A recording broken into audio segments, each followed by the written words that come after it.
Hi, and welcome to this episode of the DC Live podcast. I'm Nathan. I'm Georgie, and today we're going to chat with someone about something in the life of our church.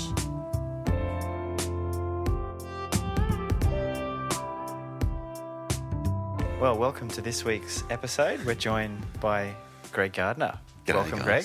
Hi, Greg. How we Good doing? to have you. Good. Thank you. It's good. Hey, what's this? A few weeks in now. How's it been going?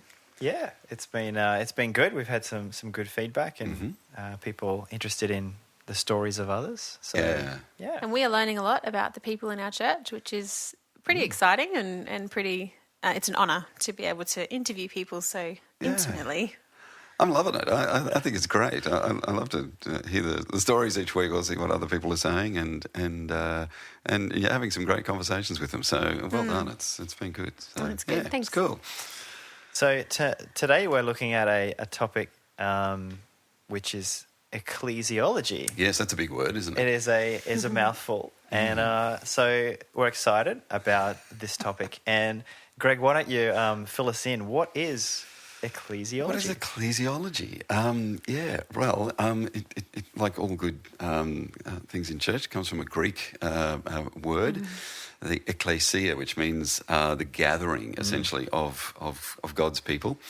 And so that's the word that we kind of use for church, or often gets translated church, or the body of Christ. In some way in the New Testament comes back to that word ecclesia. And so we get this word ecclesiology from that Greek word ecclesia. And it essentially means your understanding of how church works, and in particular church governance. So if you go to Bible college or you go online and want to look up that word, what they're going to be trying to educate you on is just the form and function of how a church is governed and how it operates. Yeah, so it's actually quite important. It's an important subject, and it's one that a lot of Christians don't spend a lot of time really thinking about or delving into, and sometimes it's only when you're trying to get something approved, or you're trying to get something done at a church level, or you're trying to get involved at the sort of the rubber meets the road end of church life and decision making. Yeah, that you come up against the ecclesiology of that church. And if you don't have an understanding of that, then it can be a bit of a surprise, and often a surprise that's frustrating. It's rarely a surprise that's good. Oh, great. It's like, oh, gosh, And every church has one, even if they aren't explicit about kind of what it is, sort of outlining that. Every church has an operating. Yeah, I think most people, without looking into it, would arrive at a conclusion that it's a little bit like the local football club, or a little bit the local bowling club. That it's an association of some description, and it's got a committee that runs it, and democracy rules is sort of the essential understanding, I think, that most people have of a community organisation. And so when they come to church, they think, oh, well, it must be exactly the same as the local footy club or whatever, and they try and bring that sort of understanding to the table, and often that's where some of the frustration starts to come into the equation, sadly. And why are we talking about ecclesiology today? Oh, well, because tonight the DC annual general meeting is being held, and so we thought, well, what a good time for us to be talking about how a church is governed and why it's governed in a certain way, and how that relates to us at Disciples Church and how we roll with that. So yeah, that's why we're embracing this big word and trying to get on top of it. So it's particularly important for us right now, today. Yep. But like many things, there's a lot of ways to look at something, or a lot of understanding around it, a lot of schools of thought. Can you run us through a few of the different understandings of ecclesiology, or different ways that it might look for different churches? That's right. Like most things in Christendom, there's about a dozen different views on how something can be understood often. And this is one of the ones that we like to unite and divide over. And a lot of the denominations that we currently see right around the world have been delineated by their ecclesiology. Sometimes there's other things, but their ecclesiology is often a part of that equation. Even if you've separated out for a particular reason. So, for example, in the Reformation, when it was all about salvation by grace through faith, and that was the big issue. When new churches formed out of that, they had to have a certain ecclesiology, and so so historically, the ecclesiology that we've got in a lot of churches can be traced back to when certain denominations started and so forth. Look, there are four main camps, four main schools of thought, look, everyone can sort of build a little bit of a case to sort of say this one is a biblical one or more biblical than the others. So the first of all, let's jump into it. There's the Episcopalian system. Now, again, a Greek word, episcopal, which kind of means overseer, bishop. It's often translated into, and so denominations like the Catholic Church and like the Anglican Church are an episcopal system whereby you've got a bishop, or you've got one person who is in charge over a bunch of other people. And they would look to people like the Apostle Paul, or even Peter to some extent, but particularly the Apostle Paul, who was always rallying the troops to, well, you go there and you plant a church there, and you go there and appoint some elders, and you go there to follow up this work that I've started. Like, he was a guy that was organising other guys. And so they would look to that particular example in Scripture and hold what's called the Episcopalian system. Then you've got the Presbyterian systems. That's small p Presbyterian, which, again, a Greek word, presbyteros, which is another Greek word that kind of means overseer or manager, shepherd, one of those words. And this is the idea that a local church should be governed by a bunch of people, not just one person. And so Paul told Timothy to go to Ephesus and appoint elders to oversee the church. An ecclesiology that's very Presbyterian in its style will have elders ruling in a particular congregational context. Then you've got the congregational model. A lot of Baptist, a lot of independent churches have the congregational model, which is very similar to your local footy club model, where the congregation has got a lot of power. Okay. And they'll have a congregational meeting, and you take a vote, and the congregation pretty much has to decide everything. They have to have a lot of congregational meetings, but a lot of power in that congregational meeting. A lot of people I know don't like being pastors in that context, because every time you go into a meeting, you're sort of feeling like, gosh, I could get the sack here at any moment if enough people in the congregation don't like me or what I'm doing, and so that's an interesting model. And then the fourth one, that's sort of the most prevalent, really, is what's often referred to as an apostolic model. So this is kind of a leader who is considered to be, anointed in a particular way, and kind of what they say goes. Like, they are the leader of that local congregation or that particular movement, and they feel like God's really just given them that particular role and function and title, and in a sense, they're a little bit of a law unto themselves. And you can probably tell by the way I'm describing it that I'm not a big fan of the apostolic model, but it's there. It exists. Some churches, well, a lot of churches today would run with that particular ecclesiology. So they're your four main schools of thought. Okay. Yeah. So as DC at Disciples Church, which of those would we fall under? Yeah, so we've gone with the Presbyterian, small p, Presbyterian system, in that we have elders that govern the church. And the decisions about what the church does and really everything to do with the life of the church is in the hands of the elders. they make that decision locally for Disciples Church. I, the lead pastor, will answer to the elders.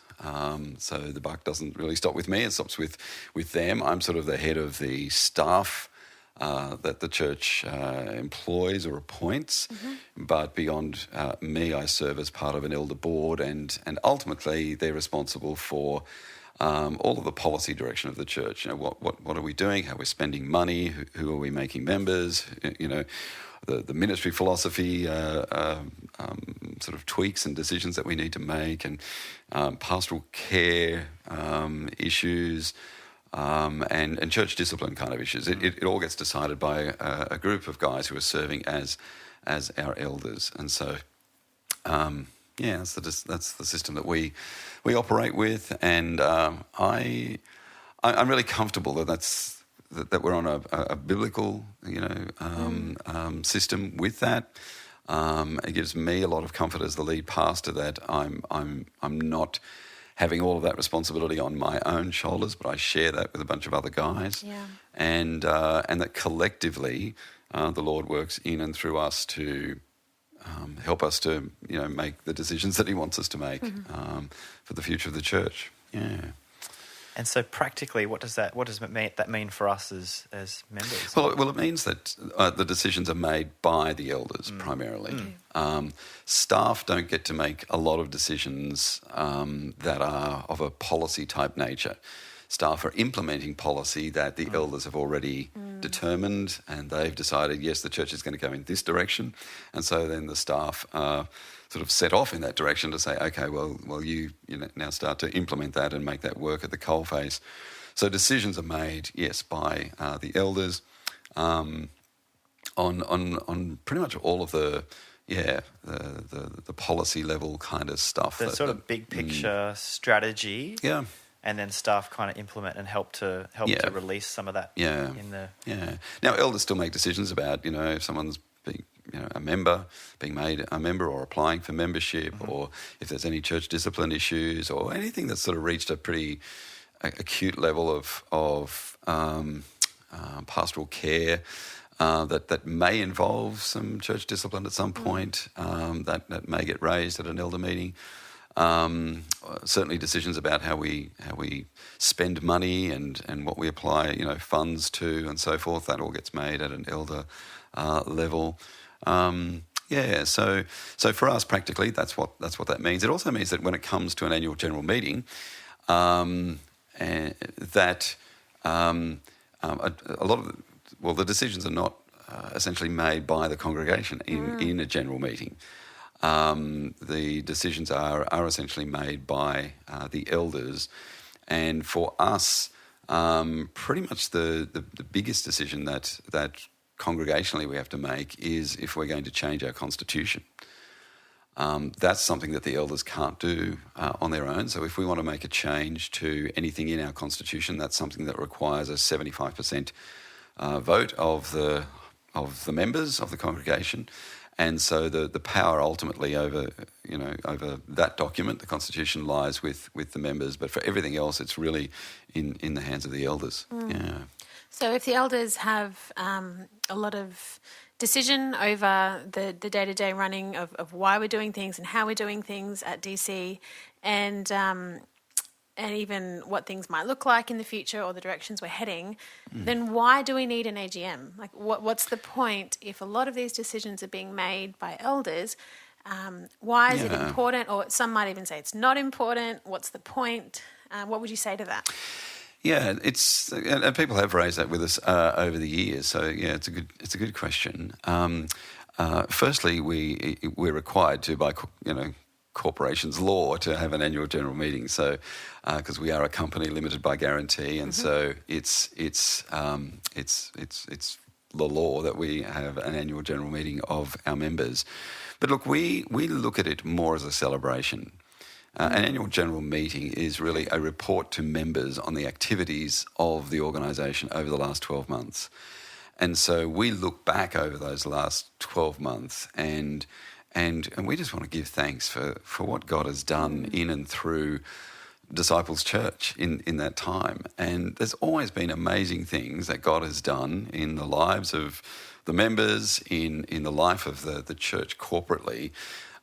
Things that we can celebrate, things that we can give thanks for, people that we can honour, thanks and praise that we can give to God. And to have it just at least one night in the whole year where we stop and just do that is a really cool thing to do. It's edifying and it's uniting of the congregation. I've been in churches before where the AGMs just descend into bickering and acrimony and people just having it out with each other in a really public, very ugly way, and I've never. That's just terrible. I've always hated being involved in that, and I've never wanted to see that happening at Disciples Church. And so the emphasis that we've wanted to bring at DC has always been one of celebration, of saying, hey, let's just get together, let's just give thanks to God for everything that He's done in the last year that we've been looking at. And let's just have a night where we celebrate that and we honour the people involved in that. And there's an element of looking forward to the future as well, of being able to signal, what the elders have been talking about and looking at in terms of future direction of the church, and just being able to flesh out, some of those details in a verbal way with everybody present is really helpful as well. So it's not a lame duck. Like, we don't look on it as we've got to have this, so we'll just go through the motions of doing it.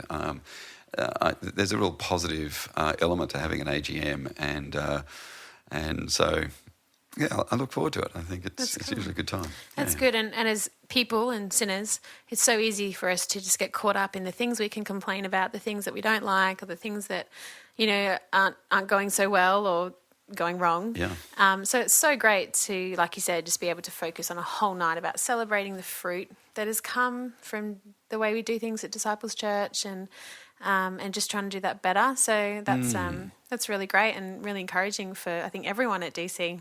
Yeah, I think so. And just to go through the annual report every year and just sort of see, annual reports can be a pretty dry kind of a document where you just got, facts and figures and data and so forth. But some people like that. Some people like that, yes. It doesn't look pretty. It may not be an interesting read. Pictures to go along with it. Yeah, that's right. It does help. Shout out to Todd. But behind those statistics, though, are real people. And real ministry events on the ground, and I don't think we should lose sight of that, and so when we see that, something has gone from this percentage to a higher percentage, or we've had growth in the number of people involved in church, or the number of people who've been baptised, or whatever. Like there's, understand there are real people behind that, and real ministry that's happened to see those numbers, turn out the way they've turned out, and so. That's why I say it's this reason to celebrate. It's good to do that. When church is we're in the people business, right? That's what we're about, making disciples. That's right. God's kingdom, and seeing people come to know the Lord. So that's right. Yeah, that's good. It is. So John Citizen in DC, he might have a question or an idea that he wants to put forward. How does that work? Yeah. Well, if you're at an annual general meeting, of course, if you want to do that, as long as you do that respectfully and at the right time in the meeting, of course you can put an idea forward there. It probably won't be decided there and then, because again, as we've discussed, the power resides in the elders rather than in the congregation for something like that. But an idea can be put forward, and it could even be spoken about. But ultimately what would probably happen with that is that it would be referred off to the elders for a final decision and to carry that forward. And look, the elders would listen to that. The elders don't treat that lightly. They would give good hearing to an idea that someone was to bring forward.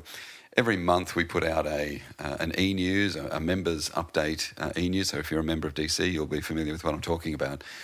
And at the top of that each month there's a little blurb, and at the end of it we always say, if there is anything that you would like to talk about, anything that you don't understand or anything that you'd like to discuss further, please come and have a chat to any of us. The elders are always ready and willing to have a chat to anyone about anything that we're doing or how anything's turned out, or anything of that nature, or if you've got, a good idea for how, maybe we could be doing something better, what have you, come and have a chat to us.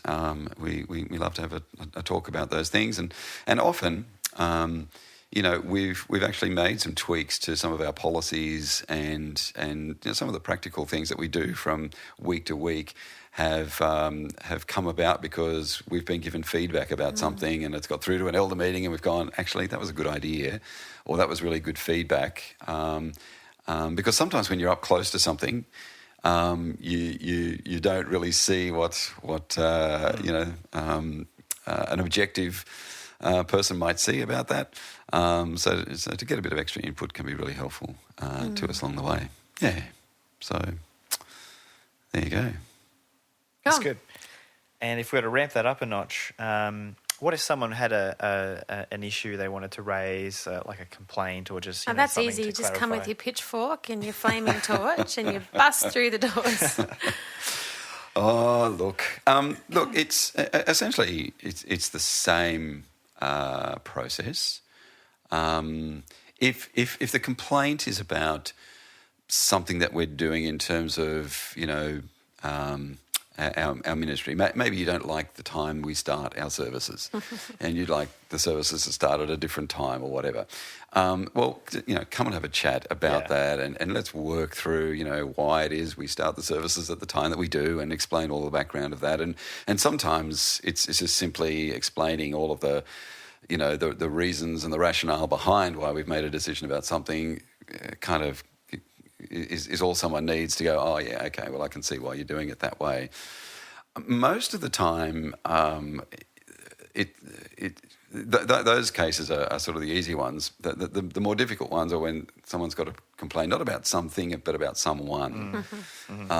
And that's often sort of what can escalate very quickly into a tricky situation. And so what we would encourage people to do in that particular context, no matter, who the person is that they might be wanting to complain about, but let Scripture guide you, let Matthew 18 guide you. If you've got a problem with someone, we'll go and talk to them about it first. Don't let the first thing you do be to run to the elders and say, oh, that person's doing all the wrong things. Come and, firstly go and approach that person, have a chat to them. And if that doesn't resolve the issue, then maybe you'd like to take another person along, maybe then take your missional community group leader along, and continue to try and resolve the issue and work it out. And then eventually, if for some reason it can't be worked out in that particular context, keep going further up the line and eventually get the elders involved at that point, and so forth. So there's ways and means of doing it, and ways of means of doing it in an appropriate way, and that's what we always encourage people to do, looking for gospel outcomes, really. I mean, if there's relational conflict, what we're looking there for is for people to be humble, for people to be honest, for people to own their sin, to confess their sin, if they've sinned against someone, to apologise for that, and to receive forgiveness, and to see relationships restored. I mean, ultimately, that's what we're... The goal. Yeah, that would be the goal, yeah. So, even though the DC elders make a lot of the decisions around church goings-on, we know that we still have a voice as members of the church and people who attend DC. So clearly it's not, a tyranny process. It's not a dictatorship, which is great. Yes, that's right. So the elders are important. We're hearing that the elders have a really great role, an important and a biblical role in our church. So how does that work then? How do the elders actually come together and make those decisions? What does that look like? Yeah. I'm sure it's steeped in prayer. There's a lot of prayer going on to make those kind of decisions. But how does it look? Because we don't see that on a Sunday. No, you don't. No, that's good.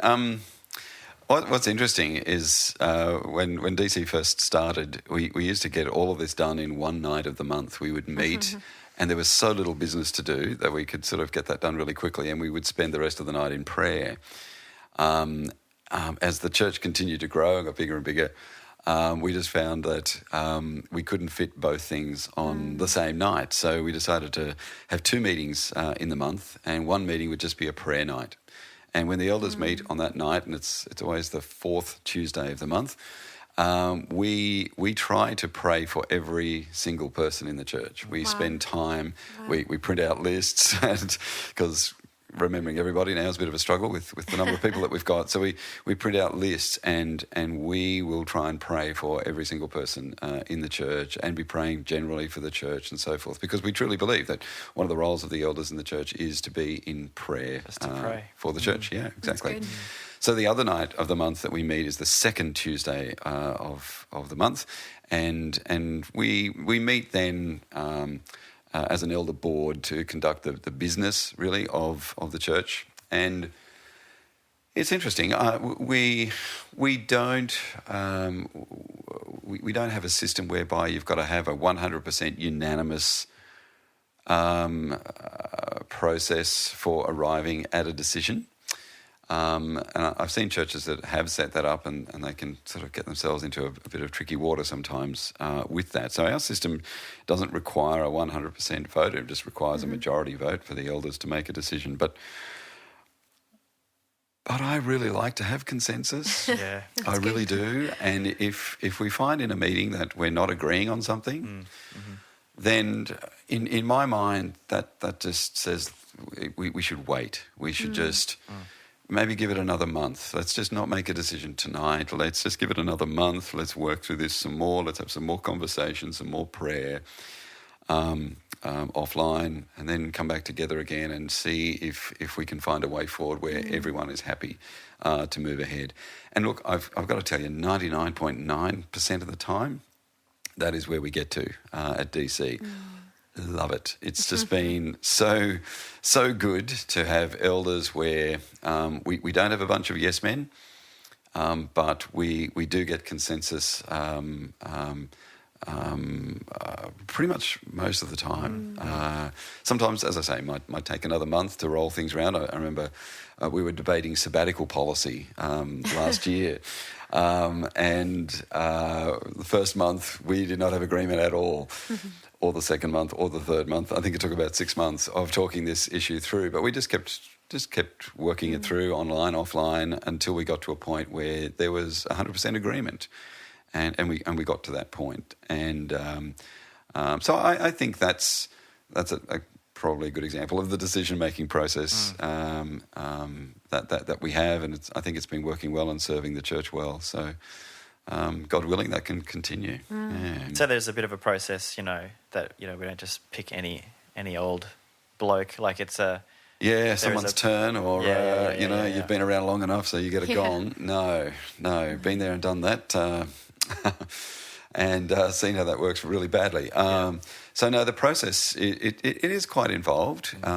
We observe men within the life of the church who are leading well and who are shepherding people already, often in a missional community group context, and then we would approach them and say, "Hey, would you consider being part of a bit of a process here that will move towards eldership?" We work through some resources with them on that. We give them a gigantic reading list that they move through. There's an application process that's pretty intrusive into someone's life and wanting to examine sort of all areas of their life and so that you're sort of not finding any surprises after you've appointed someone as an elder and so forth. Then we do an interview process. And then we put the name out to the congregation and say, look, if you've got any feedback on this person, can you share that feedback with us?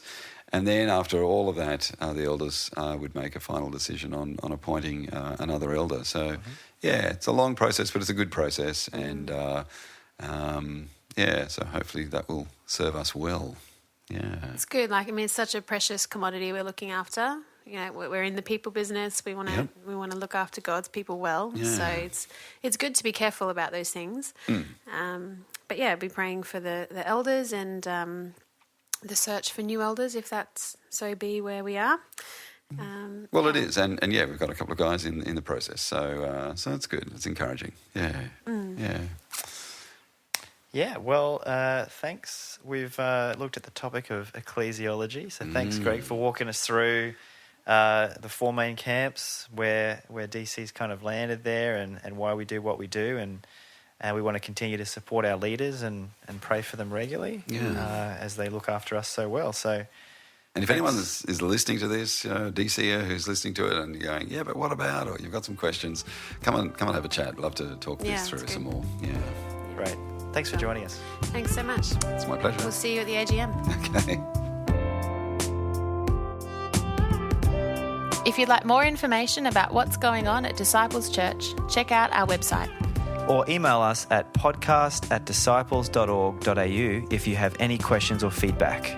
Thanks for listening in, and we'll see you next week.